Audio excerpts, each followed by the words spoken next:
마태복음 2장 1절에서 12절 말씀. 헤롯 왕 때에 예수께서 유대 베들레헴에서 나심에 동방으로부터 박사들이 예루살렘에 이르러 말하되 유대인의 왕으로 나신 이가 어디 계시냐? 우리가 동방에서 그의 별을 보고 그에게 경배하러 왔노라 하니 헤롯 왕과 온 예루살렘이 듣고 소동한지라. 왕이 모든 대제사장과 백성이 서기관들을 모아 그리스도가 어디서 나겠느냐 물으니 이르되 유대 베들레헴이오니 이는 선지자로 이렇게 기록된 바 또 유대 땅 베들레헴아 너는 유대 고굴 중에서 가장 작지 아니하도다. 내게서 한 다스리는 자가 나와서 내 백성 이스라엘의 목자가 되리라 하였음이니이다. 이에 헤롯이 가만히 박사들을 불러 별이 나타난 때를 자세히 묻고 베들레헴으로 보내며 이르되 가서 아기에 대하여 자세히 알아보고 찾거든 내게 고하여 나도 가서 그에게 경배하게 하라. 박사들이 왕의 말을 듣고 갈새 동방에서 보던 그 별이 문득 앞서 인도하여 가다가 아기 있는 곳 위에 머물러 서 있는지라. 그들의 별을 보고 매우 크게 기뻐하더라. 집에 들어가 아기와 그의 어머니 마리아가 함께 있는 것을 보고 엎드려 아기께 경배하고 보배합을 열어 황금과 유향과 몰약을 예물로 드리니라. 그들은 꿈에 헤롯에게로 돌아가지 말라 지시하심을 받아 다른 길로 고국에 돌아가니라.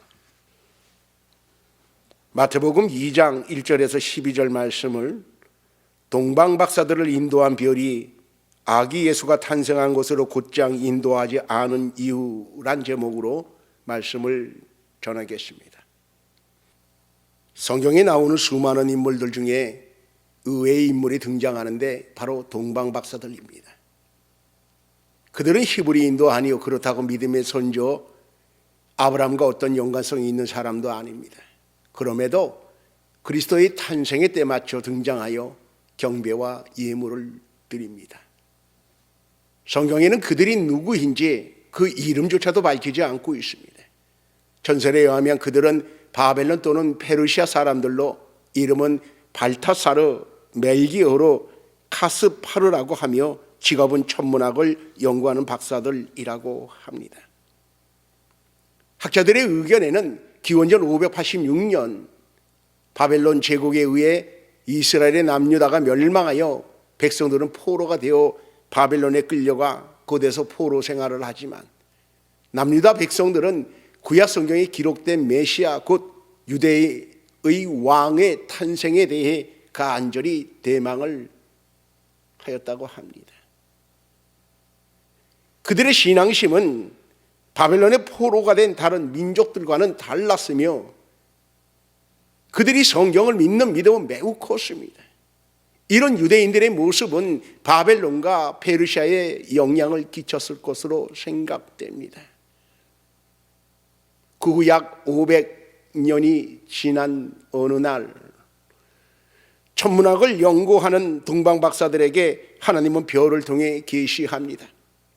동방 박사들은 어느 날 밤하늘의 별을 관측하다가 유난히 빛나는 큰 별을 발견하는데 이 별이 위대한 왕 곧 유대인의 왕 탄생을 알리는 별임을 깨닫게 됩니다. 그리하여 하나님의 손에 이끌려 태어날 유대의 왕에게 경배하러 유대 땅으로 오게 됩니다. 그런데 여기서 궁금함이 있습니다. 그리스도의 탄생 곧 성탄은 잉태에서 탄생까지 극소수의 사람만이 알았습니다. 마리아와 요셉, 세례 요한의 부모 그리고 아기 예수 탄생 당시의 천사가 알려준 몇 명의 들녘의 목자들, 아기 예수가 할례를 받으려고 예루살렘에 갔다가 만난 시므온 그리고 동방 박사들입니다. 성탄의 소식을 안 사람은 정말 몇 사람이 안 되는데 그 중에서 동방 박사들이 포함됐다는 것이 사뭇 놀랍습니다. 하나님은 수많은 사람들 중에서 그것도 이스라엘 백성도 아닌 이방인인 그들을 왜 선택하시고 부르신 것일까요? 5가지로 나누어 말씀을 드리겠습니다. 첫째, 동방 박사들은 순수하였으며 믿음이 있는 사람입니다. 예수 그리스도께서 탄생할 당시 세상은 죄로 인해 온통 어두워진 세상이었습니다. 이스라엘은 하나님의 백성으로 세상에서 빛된 역할을 해야 했건만 이스라엘은 타락하였습니다. 유대교 지도자들은 로마 제국과 헤로당과 결탁하였으며 백성들을 바른 신앙으로 인도하는 일은 뒷전이었고 자신들의 이익만을 추구하였습니다. 여기서 백성들을 인도해야 할 지도자들이 탐욕으로 타락하자 백성들은 목자 없는 양같이 갈 길을 몰라 헤매고 있었습니다. 세상에 타락하여 가장 어두울 때에 한 줄기 큰 빛이 어둠을 밝힙니다. 바로 그리스도의 탄생입니다. 세상에 소망을 주기 위해 온 인류를 구원하기 위해 예수 그리스도께서 이 땅에 오신 것입니다. 그런데 하나님은 이 성탄의 소식을 하늘의 별을 띄우고 별을 통하여 바벨론 혹은 페르시아에 사는 동방박사들에게 유대 왕의 탄생을 계시하셨습니다. 바벨론에서 유대까지 거리가 약 2000km 정도 됩니다. 서울에서 부산까지 거리의 약 5배 정도가 되는 거예요. 지금이야 도로가 잘 포장되어서 사람이 다닐만 하지만 2000년 전에 도로 사정은 형편없었습니다. 아마도 한 달이 넘게 걸려서 유대 땅에 왔을 것입니다. 이 먼 거리를 유대왕의 탄생하심에 오직 경배하기 위해 온다는 것은 결코 쉽지 않습니다. 동방박사들은 그 마음이 깨끗하고 순수한 사람들입니다. 하나님께서 별을 통해 유대 왕의 탄생을 계시하였을 때에 그 계시를 그대로 믿었습니다. 성도 여러분, 마음이 깨끗하고 순수한 것과 믿음은 비례합니다. 깨끗하고 순수한 사람이 잘 믿습니다. 큰 믿음의 사람이 됩니다. 믿음이 없는 사람은 대개 마음이 깨끗하지 못합니다. 순수하지 못합니다. 그리고 조건을 따집니다. 이러이러해서 믿지 못하겠다고, 이러이러해서 행하지 못하겠다고 합니다. 그러나 믿음이 있는 사람은 조건을 따지지 않습니다. 동방박사들을 보세요. 약 2000km가 되는 그 먼 거리를 옵니다. 사실 믿음의 사람에게는 거리는 문제가 되지 않습니다. 5000km라도 10,000km라도 갑니다. 믿음으로 갑니다. 믿고 갑니다. 그 마음이 깨끗하고 순수해야만 가능한 거예요. 하나님은 깨끗하고 순수한 믿음의 사람인 동방박사들을 그 먼 곳에서 불러 그리스도의 탄생에 경배하게 함으로 그들이 성탄의 과정에서 크게 쓰임을 받게 하셨습니다. 둘째는 그들이 해야 할 사명이 있기 때문입니다. 하나님께서 누군가를 소명하실 때에는 반드시 그에게 사명을 주십니다. 사명을 주시기 위해 소명하시는 것입니다. 사명이 없는 소명은 없는 겁니다. 성경을 보면 하나님께서 부르시는 사람들에겐 반드시 사명도 주셨습니다. 성도 여러분도 나의 사명은 무엇인가를 깨닫는 은혜가 있기를 바라겠습니다. 동방박사들에겐 두 번의 사명을 주셨는데 첫 번째 사명은 유대인이 왕으로 태어난 아기 예수께 경배하고 예물을 드리는 것입니다. 멜기오르는 왕권을 상징하는 황금을, 발타사르는 순환과 죽음, 부활을 상징하는 몰약을, 카스파르는 신성을 상징하는 유향을 드렸습니다. 셋째, 동방박사들이 예루살렘 성으로 간 이유입니다. 동방박사들이 또 하나의 사명은 예루살렘 성에 가서 유대 왕의 탄생 소식을 전하는 것입니다. 여기서 별의 계시에 대해서 생각해 봅니다. 본문 2절에 우리가 동방에서 그의 별을 보고 라고 하였습니다. 그의 별을 보고, 이 보고는 과거형입니다. 동방에서 그 별을 이미 보았다는 뜻입니다. 동방에서 유대 왕의 탄생을 알리는 별을 보았으며 유대까지 왔다는 겁니다. 그 별이 동방박사들의 걸음걸이를 인도하여 그 별을 따라 오다가 보니까 유대 땅까지 온 것이 아니라 이미 동방에서 그의 별, 유대 왕의 탄생을 알고서 왔다는 겁니다. 그런데 동방 박사들이 별을 보고 유대 땅까지 왔으나 곧바로 베들레헴으로 가지 않은 이유는 유대 왕 곧 그리스도가 태어나면 베들레헴에서 태어난다는 것을 동방 박사들은 몰랐습니다. 하나님은 동방 박사들에게 별을 통해 유대 왕의 탄생을 계시하셔서 그들을 유대 땅까지 부르셨으나 그들을 곧장 베들레헴으로 인도하지 않으셨습니다. 왜일까요? 그들을 곧장 베들레헴으로 인도하지 않은 것은 하나님의 깊으신 뜻이 있기 때문입니다. 자, 보세요. 동방 박사들은 그들의 지식으로 유대 왕이 태어났으면 당연히 궁에서 태어났을 것으로 생각하였습니다. 그래서 유대 땅에 들어서자 곧바로 예루살렘 성에 가서 유대인의 왕으로 나신 이가 어디 계시냐? 우리가 동방에서 그의 별을 보고 그에게 경배하러 왔노라 한 것입니다. 동방 박사들이 본문에 나오는 대제사장과 서기관들처럼 성경에 대한 지식이 있었다면 예루살렘 성으로 가지 않고 곧바로 베들레헴으로 갔을 것입니다. 그랬다면 동방 박사들로부터 유대인의 왕 그리스도의 탄생 소식을 예루살렘 성은 듣지 못했을 것입니다. 당시 예루살렘 성에는 이방인인 로마 제국인들과 이듬의 사람 헤롯 왕과 그의 무리들, 그리고 이스라엘인 유대교 지도자들과 예루살렘 거민 등은 동방 박사가 유대인의 왕 그리스도의 탄생 소식을 전하지 않았다면 아무도 몰랐다는 것입니다. 그렇습니다. 하나님이 이 기쁜 소식, 성탄의 소식, 그리스도의 탄생 소식을 이방인인 동방 박사들을 통해 유대인을 비롯한 모든 이방인들에게 전한 것입니다. 여기에 성탄의 의미가 있습니다. 성탄은 우리들의 성탄만이 되어서는 안 됩니다. 세상 모든 사람들, 로마인이든 이방인이든 이스라엘 백성들일지라도 영적으로 깨어있지 못해서 그리스도가 오셨어도 알지 못하는 이들이 그리스도께서 오셨다, 구세주가 오셨다는 이 기쁜 소식을 전하여 반드시 알게 해야 하는 겁니다. 올해 2023년 성탄을 맞는 성도는 이 성탄이 어떠한 날이며 어떤 의미가 있는 날이며 이 성탄을 어떻게 맞이해야 하는지를 세상 모든 사람들에게 반드시 알려야 하는 겁니다. 이것이 성도의 사명인 거예요.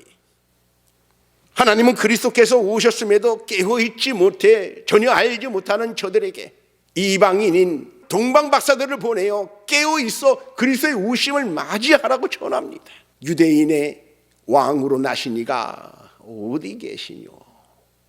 이 동방 박사들의 외침은 십자가를 지러 가시는 길에 어린 나귀를 타시고 예루살렘 성을 향하여 가실 때에 무리가 자기의 겉옷을 펴며 찬송하리로다. 주의 이름으로 오시는 왕이요 하늘에는 평화요 가장 높은 곳에서는 영광이로다 할 때에 어떤 바리새인들이 예수께 당신의 제자들을 책망하라고 합니다. 그러자 예수님은 만일 이 사람들이 침묵하면 돌들이 소리 지르리라 말씀하셨습니다. 그리스도의 탄생을 가장 기뻐해야 할 유대교 지도자들과 이스라엘 백성들이 그리스도의 탄생조차 모르고 있기에 하나님은 이방인인 동방 박사들을 예루살렘 성에 보낸 것이며 외쳐야 할 자들이 외치지 아니하였기에 동방 박사들이 유대인의 왕으로 나신 이가 어디 계시뇨라고 외친 것입니다. 넷째, 그 별이 문득 앞서 인도하여 갔다고 하였습니다. 여기서 그 별을 주목해 봅니다. 동방 박사들이 예루살렘 성에 가서 유대 왕의 탄생 소식을 전하는 사명을 마치고 나왔을 때에 그 별, 자신들을 유대 땅까지 인도한 그 별이 문득 앞서 인도하여 가다가 악이 있는 곳 위에 머물러 서 있는지라 하였습니다. 하나님은 동방의 박사들에게 별을 통해 계시하시고 그들을 유대 땅까지 부르셨을 때와는 달리 그 별을 통제하고 조정하여 자세히 동방 박사들을 인도하셨습니다.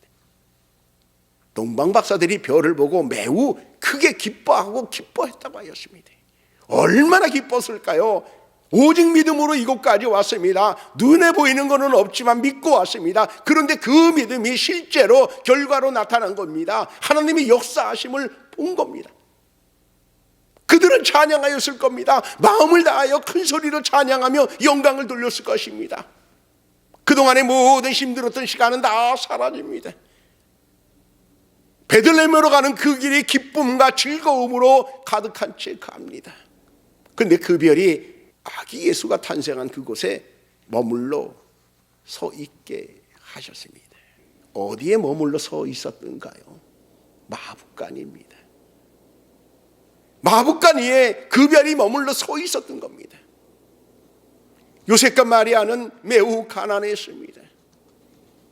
당시 이스라엘 백성들에게 로마 황제는 호적을 하라고 명령하였고 백성들은 각자의 고향으로 호적을 하러 갔습니다. 요셉과 마리아도 호적을 하려고 고향 베들레헴에 갔으나 여관을 얻지 못했습니다. 이 대목에서 어떤 분은 말하기를 호적을 하러 사람들이 몰려오다 보니 여관이 꽉 차서 빈 방이 없어서 요셉과 마리아는 여관에 투숙하지 못했다고 합니다. 제 친구의 어머니께서 전에 여관을 운영하셨는데 어느 날인가 늦은 시간에 친구 어머니께서 밖에서 졸고 계시는 거예요. 제가 어머니 들어가서 주무세요 했더니 손님이 많이 와서 방이 다 찼는데 한 손님이 와서 사정하며 웃돈을 주길래 친구 어머니께서 자신의 방을 내어주고는 밖에 있는 거라고 말씀을 하십니다. 요셉과 마리아 이 부부, 마리아는 만삭으로 곧 아이를 출산한 상황입니다. 웃돈을 주고라도 여관에 들어갔으면 했건만 너무 가난해서 여관을 구하지 못했다가 그나마 어느 분의 배려로 마붓간에서 아기를 낳게 됩니다. 그리고 누울 곳이 마땅하지 않아 강보에 아기를 싸서는 말구에 뉘어 놓은 것입니다. 이러한 모습, 매우 가난한 어느 부부가 낳은 아이, 어떻게 보면 그냥 평범한 가정에서 낳은 아이, 위대한 왕, 유대인의 왕 탄생이라고 생각하기에는 너무 초라한 모습의 이 아이를 보고 동방 박사들은 이 아이가 장차 위대한 왕, 유대인의 왕이라고 생각하여 경배하고 보배합을 열어 예물을 드릴 수가 있을까요?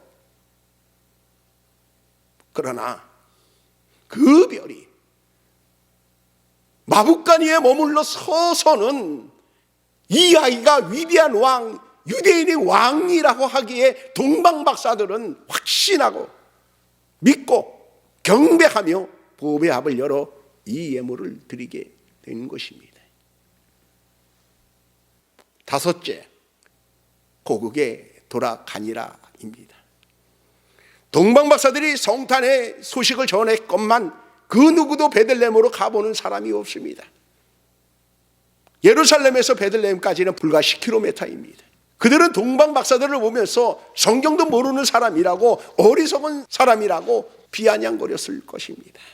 그리고는 도보로 2시간이면 갈 수 있는 거리, 말을 타면 30분이면 갈 수 있는 곳을 아무도 가질 않습니다. 이방인인 헤롯 왕을 비롯한 그의 무리들은 그렇다고 하더라도 유대교 지도자들은 가봐야 하는 것 아닌가요? 그런데 아무도 가보질 않습니다. 동방 박사들은 약 2,000km가 되는 그 먼 거리를 한 달을 넘게 걸려 유대 땅까지 왔습니다. 경배하고자 예물을 드리기 위해 그 먼 거리로 왔건만 저들은 단 한 명도 베들레헴에 가지를 않았습니다. 우리는 이 사건을 통해서 깨끗하고 순수한 믿음의 사람과 죄로 인해 타락하여 순수함을 잃어버린 사람들, 그중에 마치 자신들은 모든 것에 통달한 사람인 양 행세하는 유대교 지도자들을, 그리고 그들의 말을 믿고 따르는 사람들을 보게 됩니다. 첫 성탄으로부터 2000년이 지난 오늘의 성탄을 맞으면서 우리는 어떠한 마음으로 성탄을 맞아야 할까요? 첫 성탄으로부터 2000년이 지났다고 하는 것은 초대교회 때부터 약 1900번 이상의 성탄절을 교회에서 성도들이 맞이했다는 뜻입니다. 성도 여러분은 성도가 되어서 몇 번의 성탄을 맞으셨는 거예요.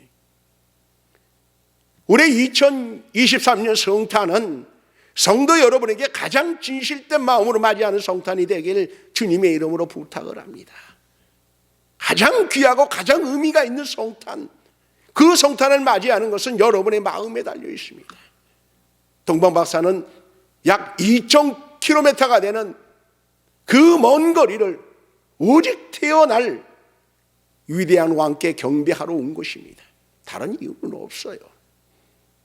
오직 진심으로 경배하기 위해서, 그리고 마음에 담은 예물을 드리기 위해서 온 것입니다. 그리고는 고국에 돌아갔습니다. 그것이 전부입니다. 성탄은 주님의 희생으로부터 시작합니다. 빌립보서 2장에 보면 성자 하나님께서 하늘 보좌를 두고서 이 땅에 오십니다. 우리를 구원하시려고 자신을 희생제물로 십자가에 내어주시기 위해서 이 땅에 오셨습니다. 그것도 낮고 낮은 곳에서 태어나셔서 마부간의 말구 위에 누이셨습니다. 이것이 성탄입니다. 주님의 희생의 시작을 알리는 것이 성탄입니다. 여러분, 낮고 낮은 곳, 마부간의 말구 위에 누이신 주님, 마부간이 사람이 머무르기에는 좀 그런 곳이지만 그래도 욕심이 없는 곳, 추함이 없는 곳, 그러기에 가장 깨끗한 곳입니다. 이곳에 주님이 누우셨다고 하는 것은 깨끗하고 순수한 마음을 가진 사람과 함께 한다는 뜻이에요. 첫 성탄을 맞아 깨끗하고 순수한 동방 박사들이 경배와 예물을 드립니다. 성도 여러분, 성탄을 맞아 깨끗하고 순수한 마음으로 예배를 드리시기를 주님의 이름으로 권하겠습니다. 기도합니다. 주님, 감사드립니다. 동방 박사들이 깨끗하고 순수한 마음으로, 믿음으로 그 먼 거리를 오직 태어날 주께 경배드리기 위해서 온 것처럼 저희들의 마음도 이 성탄을 맞아 깨끗하고 순수한 마음이 되게 하옵소서. 그래야 올해의 성탄은 어느 해보다 기쁘고 즐겁고 모든 영광을 주님 앞에 올려드리는 성탄이 되게 하옵소서. 우리 주 예수 그리스도의 이름으로 기도드리옵나이다. 아멘.